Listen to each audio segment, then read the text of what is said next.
You have put pluralism into action in your hometown of Prosper, Texas. It's called the Prosper Exchange. Yeah. What is the Prosper Exchange? Why did you create it? And how did you do it? Yeah. Well, so Prosper, Texas, my hometown, my adopted hometown, post army. We moved here in the summer of 20, after retiring from the army, in the midst of all that was going on in 2020, right? We certainly knew it was a transition for our family years before, didn't know it was going to be a transition for the entire world, our country. And so hearing the rhetoric when we got here, of course, the rhetoric around the 2020 campaign, on both sides, and then really, I'd say with much greater passion than I had anticipated, hearing the rhetoric here, in North Texas just kind of, I think, caught all of us. So I say all of us, my family, and I would kind of caught us off guard. And it just so happened that the first person that I had coffee with here in Prosper, Texas, was a gentleman named David Bristol, who I had met him virtually about 6 months prior, in a webinar that I had done. Mentioned him where I was coming to Prosper, and he said he lived there, and we should get together for coffee. We had coffee at a small coffee shop. We connected for a variety of reasons. The primary one perhaps because we were both veterans. He graduated from the Air Force Academy. I graduated from West Point. So we immediately had this bond, and we started kind of thinking about and sharing, commiserating perhaps around the state of our country. And we said, we got to do something about this. We can't just sit back.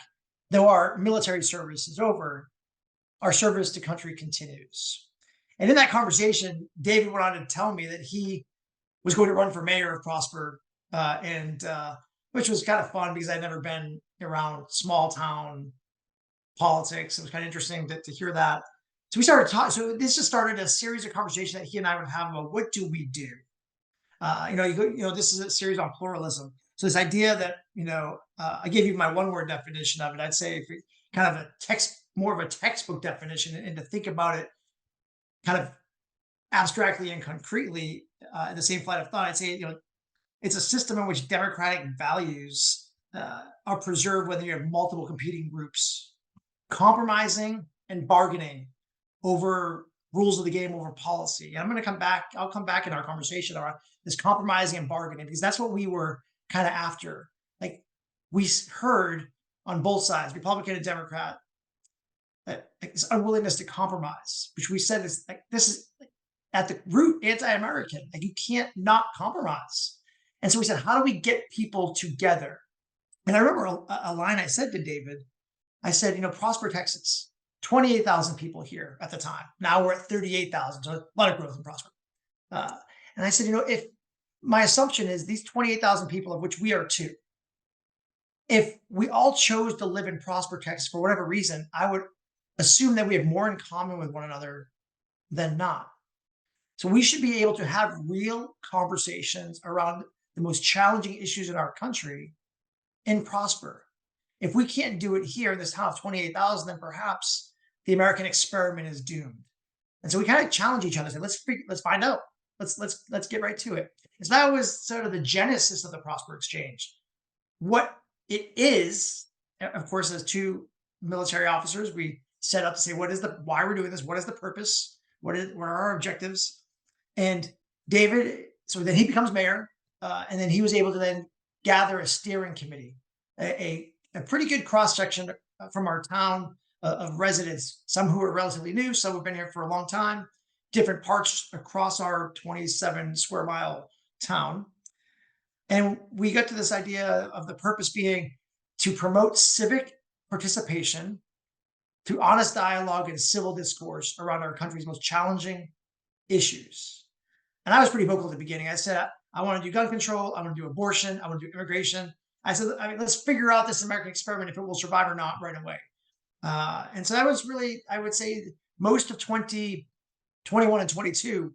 After going through a range of ideas, we landed on Prosper Exchange, which we launched in January of 23. I appreciate you saying that, because I also like to tackle the big issues head on, because if we got, I mean, that's not necessarily the place you start, but if you can't solve those, then what are we doing? So I agree.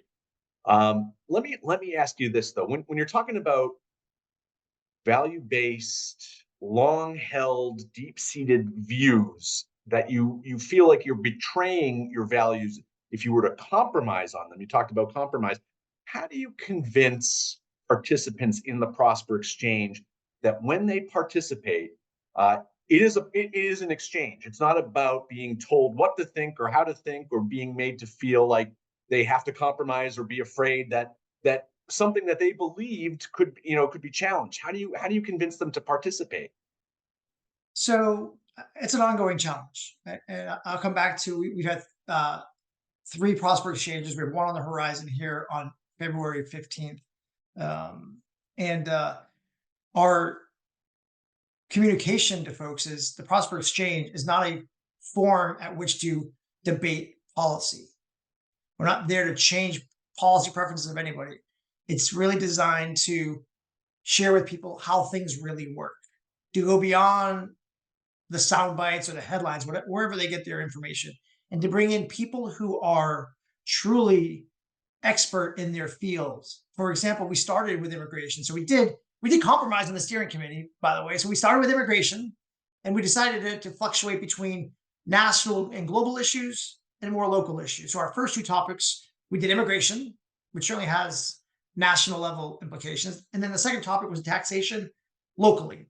But we brought in each of those conversations, we brought people who had lifelong careers in the subject and could speak with authority and credentials in a way that the residents were, regardless of where the resident was on the political spectrum or their own beliefs, were able to walk away saying, huh, I didn't realize the situation was that complex. Or I didn't know that about asylum. I didn't know that about the taxation process. And so it's really about how things work, which I think is a way to get back at the purpose of the Prosper Exchange, which is to promote civic engagement and participation. For me, the long-term goal of the Prosper Exchange is to have relatively well-informed citizens who could ask real questions of people seeking public office and hold those office seekers to account for their response and not get away with just the party talking points or the criticism of whoever the incumbent is. So we want real conversations. We want real answers. These are real issues whose millions of lives in our country, billions of lives around the world are affected by policy decisions. So we should have real conversations about them. Now, you recently wrote for the Bush Institute's online journal, The Catalyst, about the Prosper Exchange. The issue itself was about the state of American democracy, and you chose to share what you're doing locally in Prosper, Texas. You open the article. And you did. I should mention you co-wrote this with Mayor Bristol as well, so it was both of Yes. you writing together. But when you open, you talk about your military, both of you as veterans, your military service and your career. Will you talk a little bit about how you see the Prosper Exchange continuing your sense of service to the country and why service matters in a thriving democracy? Yeah, I think there's, in a thriving democracy, a thriving, healthy, representative democracy that we all hope to be a part of. It requires there are certain civic and citizen responsibilities, and I would argue obligations that we have. And certainly military service to country, defend, be prepared to fight and win America's wars around the world, defend the freedom of the United States. I don't think when we leave service and we exchange our uniform for these disguises of civilian clothes, our service to country doesn't change. In fact, it's perhaps more important. I found myself in these conversations with Mayor Bristol and others quickly coming to this realization post Army that my service to country out of uniform was going to be just as important, if not more, but certainly harder than when I was in uniform. And so, I think in order to make this representative democracy work, this government of the people, by the people, for the people, this experiment, it takes all of us playing various roles with great honesty and integrity to enable our pursuits of happiness. And uh, I just saw that the Prosper Exchange, a place where I think, given our military service, we have seen what America's adversaries seek to do to the American way of life. Like there are real threats against our way of life. And for me personally, I won't speak for Mayor Bristol, but I suspect he's not too different than me on this. To watch fellow Americans look at each other, refer to one another as enemies of the states or enemies of one another, or this side is deliberately seeking to undermine America. I refuse to believe that, and because I know that there are real states and non-state actors seeking to do exactly that. So to bring that back to a place like Prosper, to North Texas, to Texas, and to show, hey, Americans, like we're all on the same side. Like I think we all agree on the same ends.